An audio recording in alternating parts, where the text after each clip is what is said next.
Hello guys, in this video I am going to show you how to turn on notifications on the TickTick application. But first I just want to mention, don't forget to subscribe to my channel, because at 10,000 subscribers I am going to show you my whole YouTube revenue statistics and growth strategy, how to make money online.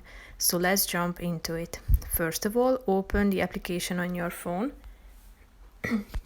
Tap on the menu icon in the upper left corner of the screen. And now click on this settings option in the upper right corner.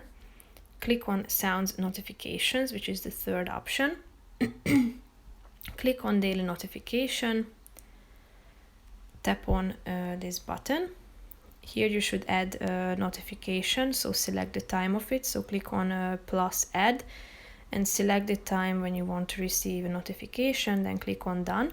You can add more than one reminder to it. You should also select the type of task for notifications, such as overview or all day task. So turn it on by tapping on this icon, and you should also select the weekly activation date, such as Sunday, Monday, Tuesday, Wednesday, Thursday, Friday or Saturday. Then go back to the previous page by tapping on this icon in the upper left corner of the screen. And that's pretty much it for this video, guys. I hope you found it helpful. If you did, consider subscribing and see you in the next video. Bye bye.